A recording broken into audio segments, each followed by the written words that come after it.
오늘 본문은 출애굽기의 그 마지막 부분으로 이스라엘을 통치하시기 위해서 그들의 진 가운데 세워진 성막의 영광으로 하나님께서 임하시는 장면입니다. 출애굽기는 그 하나님이 이스라엘을 민족으로 만드시고 또 그들을 애굽에서 이끌어내시는 것과 그들과 언약을 맺으시고 율법을 주시는 것, 그리고 하나님이 그들 가운데 거하실 성막을 만드는 것을 큰 내용으로 하고 있습니다. 창세기에서 하나님은 아브라함을 택하시고 그와 언약을 맺으셨습니다. 창세기 12장 2절을 보면은 내가 너로 큰 민족을 이루고 내게 복을 주어 내 이름을 창대하게 하리니 너는 복이 될지라. 너를 축복하는 자에게는 내가 복을 내리고 너를 저주하는 자에게는 내가 저주하리니 땅의 모든 족속이 너로 말미암아 복을 얻을 것이라 하신지라. 그리고 또 가나안 땅을 내 자손에게 주리라 약속하셨습니다. 하나님은 아브라함에게 그의 자손들을 큰 민족이 되게 하신다고 하셨고 가나안 땅을 그 자손에게 주시겠다고 약속을 하셨습니다. 그리고 아브라함의 이름을 창대하게 하여 복이 되게 하고 너를 축복하는 자에게 복을 내리고 저주하는 자에게 하나님 저주하시겠다고 하면서 땅의 모든 족속이 그로 말미암아 복을 얻을 것이라고 하셨는데, 이는 그들과 함께 하시며 그들을 인도하시겠다는 약속이기도 합니다. 하나님은 출애굽기에서 이 약속을 성실하게 이행해 가고 계시는 것입니다. 야곱이 그의 자녀들을 이끌고 애굽으로 갔을 때는 그 70여 명이었던 숫자가 430여 년이 지나서는 그 숫자가 200만이 넘는 한 민족을 이루었습니다. 그래서 하나님은 모세를 이스라엘 지도자로 세우셔서 그들을 애굽에서 이끌어 내셨습니다. 그리고 이스라엘이 홍해를 건너고 시내산에 이르자 하나님은 이스라엘 민족과 계약을 맺습니다. 출애굽기 19장 5절 6절은 세계가 다 내게 속하였나니 너희가 내 말을 잘 듣고 내 언약을 지키면 너희는 모든 민족 중에서 내 소유가 되겠고 너희가 내게 대하여 제사장 나라가 되며 거룩한 백성이 되리라. 너는 이 말을 이스라엘 자손에게 전할지니라. 모세가 하나님의 말씀을 이제 백성들에게 전했습니다. 그래서 백성이 일제히 응답하여 이르되 여호와께서 명령하신 대로 우리가 다 행하리이다 하고 서로의 그 계약이 이루어졌습니다. 그런데 이 계약이 얼마 안 가 파기되는 사건이 일어납니다. 우리가 잘 아는 대로 우상 숭배 사건이죠. 모세가 시내산에 올라가 하나님으로부터 율법을 받고 있는 동안에 산 아래에서는 이스라엘 백성이 송아지 우상을 만들고 이 송아지가 자기네들을 애굽에서 이끌어낸 신이라고 하면서 그 우상을 섬기며 축제를 벌이고 있었습니다. 하나님은 그것을 보시고 이스라엘 백성을 진멸하고 모세를 통해 큰 나라를 만드시겠다고 하시면서 맹렬하게 분노하셨습니다. 그러자 모세가 중보합니다. 그렇게 하시면 애굽 사람들이 뭐라고 하겠습니까? 이적과 권능으로 이스라엘을 애굽에서 이끌어내어 광야에서 죽이려고 인도하여 내셨다고 하지 않겠습니까? 그리고 아브라함과 이삭과 야곱에게 언약하지 않으셨습니까? 하고 모세가 중보하자 하나님이 뜻을 돌이키시고 이스라엘에게 화를 내리지 않으셨습니다. 그리고 모세가 산에서 내려왔을 때 그들이 우상 앞에 방자히 뛰노는 것을 보고 십계명 두 돌판을 던져 깨뜨렸습니다. 이렇게 하나님과의 계약이 파기된 것입니다.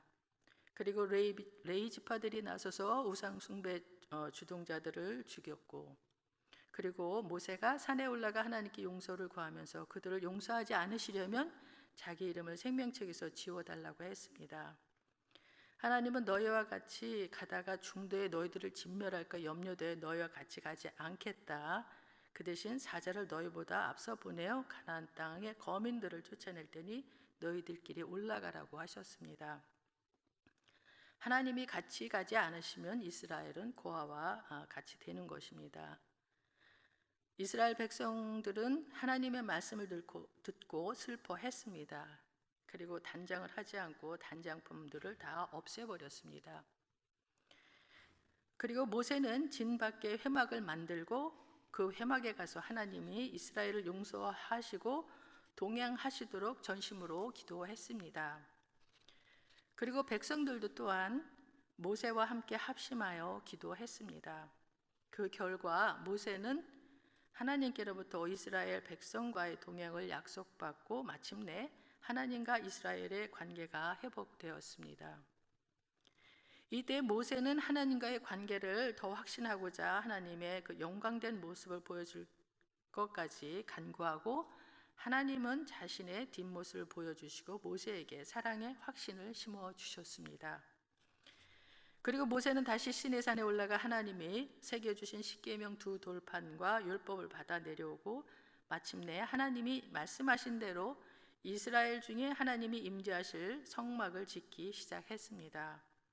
성막 재료는 백성들이 헌신적으로 자원해서 넘치도록 드렸고, 하나님이 또 부살렐과 오홀리압과 같은 지혜와 총명과 지식이 많은 사람들을 책임자로 부르시고, 자원하는 백성들의 참여로 성막 공사를 진행했고, 하나님이 말씀하시는 대로 그대로 순종함으로써 성막이 완공되었습니다.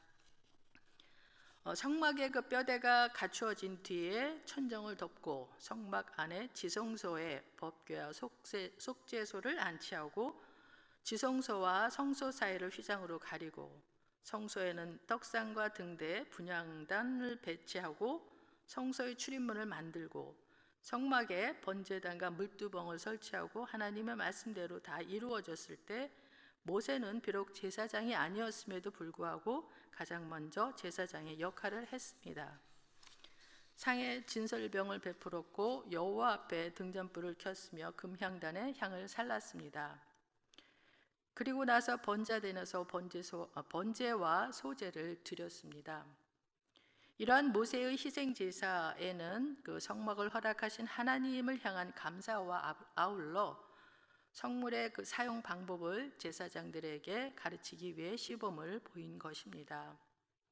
그리고 마지막으로 성막의 뜰의 울타리, 즉 세마 포장을 치고 이렇게 함으로써 성막 건축은 온전하게 마무리되었습니다. 마침내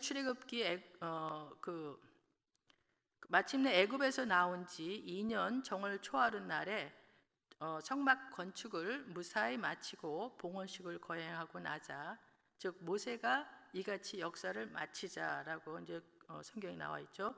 구름이 회막에 덮이고 여호와의 영광이 성막에 임하였습니다. 오늘 본문 34절 35절입니다. 구름이 회막에 덮이고 여호와의 영광이 성막에 충만하며 모세가 회막에 들어갈 수 없었으니 이는 구름이 회막 위에 덮이고 여호와의 영광이 성막에 충만하였으며, 이렇게 건립된 성막에 하나님의 영광이 임재한 것은 하나님께서 성막을 인정하신 것을 보여줍니다. 이는 이스라엘 백성이 우상 숭배 사건에 대해서 철저히 회개하고 하나님의 말씀에 온전히 순종한 결과였다고 봅니다.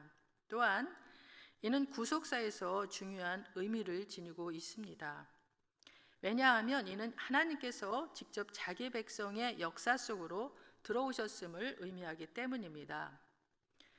여기서 회막은 성막을 부르는 또 다른 이름으로 회막은 하나님과 이스라엘 백성들이 만나는 처소임을 강조하는 것입니다. 하나님은 그의 백성들과 함께 거하기를 원하셨습니다. 전에 시내산의 빽빽한 구름 가운데에 강림하셨던 여호와께서 성막이 세워지자 이제 구름으로 회막을 덮으시면서 성막에 임하셨습니다. 거룩하신 하나님의 영광이 이스라엘 백성들 가운데 임재하신 것입니다. 35절에서 모세가 그 회막에 들어갈 수 없었다고 하는 것은 여호와의 그 영광이 성막에 충만하였을 때 아무도 들어갈 수 없었던 것을 말합니다. 왜냐하면 그 영광이 죄인을 공격하면 살아남을 자가 없었기 때문입니다. 모세 역시 죄인이었기 때문에 하나님의 영광이 충만한 그 성막에 들어갈 수가 없었습니다. 이와 마찬가지로 인간은 누구나 자신의 모습을 가지고는 하나님 앞에 설 수 없는 죄인들입니다. 따라서 우리가 하나님의 그 거룩하신 영광에 참여할 수 있는 것은 온전히 사랑이 많으신 하나님의 구속의 은총 때문입니다. 이렇게 성막에 임재하신 여호와 하나님의 영광은 이제 그들을 약속의 땅으로 인도하십니다. 36절 37절입니다. 구름이 성막 위에서 떠오를 때에는 이스라엘 자손이 그 모든 행진하는 길에 앞으로 나아갔고 구름이 떠오르지 않을 때에는 떠오르는 날까지 나아가지 아니하였으며 이스라엘 백성들은 결코 자기들이 먼저 떠나지 않았습니다. 그들은 여호와 하나님의 영광이 가는 곳으로 향해 갔고 함께 갔고 여호와 하나님의 영광이 멈추는 곳에서 멈추었습니다. 그들은 자신들의 그 생각이나 일정에 따라 행한 것이 아니라 자신의 모든 앞길을 철저히 하나님께 의탁하며 하나님의 도우심만을 구하였던 것입니다. 이스라엘 백성들은 성막을 볼 때마다 영적 자부심이 대단하였을 것입니다. 더 이상 부러울 것이 없었을 것입니다. 출애굽에서 신의 광야까지 인도하신 여호와 하나님께서 성막 가운데 계시니 이보다 더 든든한 분이 어디 있겠습니까? 그런데 그보다 더 놀라운 일이 우리에게도 일어났습니다. 성막과 함께 움직이시던 임마누엘 하나님이 직접 우리 안에 들어오셔서 우리와 함께 하신다는 것입니다. 하나님의 아들 그리스도께서 육신을 입고 이 세상에 오심은 하나님께서 우리와 함께 하시는 놀라운 사건입니다. 우리가 죄인으로 사는 동안 우리는 결코 하나님과 함께 할 수 없습니다. 그런데 하나님께서는 우리와 함께 하시기 위해 자기의 아들을 우리와 같은 육신으로 이 세상에 보내셨습니다. 하나님의 아들 예수 그리스도께서는 이 세상에서 사시면서 사람들과 함께 하셨습니다. 그러나 하나님의 아들이 육신의 옷을 입으셨기 때문에 시간과 공간의 제약을 받으셨습니다. 그래서 성령으로 하여금 임마누엘 사역을 하시게 하셨습니다. 요한복음 16장 7절을 보면 내가 너에게 실상을 말하노니 내가 떠나가는 것이 너희에게 유익이라. 내가 떠나가지 아니하면 보혜사가 너에게로 오지 아니할 것이요 가면 내가 그를 너희에게로 보내시겠다고 하셨습니다. 약속하신 보혜사는 하나님의 영광이 성막에 임하셨던 것처럼 오순절에 임하셨습니다. 그 보혜사는 각 사람에게 임하셨습니다. 하나님의 거룩하신 영이 사람들 가운데 임하신 것입니다. 하나님의 거룩하신 영을 받은 사람들 안에는 예수 그리스도께서 살아 계셨습니다. 이것이 최고의 임마누엘입니다. 이제 임마누엘은 더 이상 사람이 만든 성전에 계시지 않습니다. 우리 안에 계십니다. 예수 그리스도께서는 그분의 영으로 항상 우리와 함께 하십니다. 이스라엘 백성들이 출애굽을 하고 광야의 길을 걸어 시내산에 정착한 지 1년이 지났습니다. 이스라엘 백성들은 지금까지 여호와 하나님께서 자기들을 인도하여 가심을 알고 있었습니다. 그들은 애굽에서 그리고 홍해에서 큰 은혜를 체험하였고 광야에서도 많은 은혜를 체험했습니다. 이번에도 이스라엘 모든 백성들은 약속의 땅을 향해 행진하는 길에서 하나님의 임재하심과 보호하심과 인도하심을 자신들의 눈으로 직접 볼 수가 있었습니다. 38절입니다. 낮에는 여호와의 구름이 성막 위에 있고 밤에는 불이 그 구름 가운데 있음을 이스라엘의 온 족속이 그 모든 행진하는 길에서 그들의 눈으로 보았더라. 이스라엘 백성들은 성막에 임재하신 그 여호와 하나님의 약속의 땅을 향해 가는 동안 뜨거운 대낮에는 구름으로 해를 가려 더위로부터 그들을 보호해 주셨고 또 추운 밤에는 불이 구름 가운데 있으면서 추위로부터 그들을 보호해 주심을 보았습니다. 이렇듯 이스라엘 백성은 성막이 완성됨으로 인해 그들과 함께 하시며 그들을 보호하시고 그들을 약속의 땅으로 인도하시는 하나님을 실제로 경험했습니다. 구약 시대에 성막에 임재하신 하나님이 이스라엘을 약속의 땅으로 인도하신 것처럼 지금은 참 성막이신 예수님이 우리와 함께 하시면서 우리를 약속의 땅 가나안과는 비교할 수 없는 새 예루살렘에 이르게 하실 것입니다. 우리는 성막의 은혜를 누구보다도 풍부하게 받은 사람들입니다. 성막의 은혜는 말씀이 육신이 되어 우리 가운데 거하시는 우리 주 예수 그리스도이십니다. 성막의 은혜는 그리스도로 성취되고 그리스도로 완성되어 그분의 영으로 우리에게 온전히 이루어졌습니다. 이러한 성막의 은혜, 임마누엘의 은혜가 우리 삶 가운데 항상 충만하기를 축복합니다. 기도하겠습니다.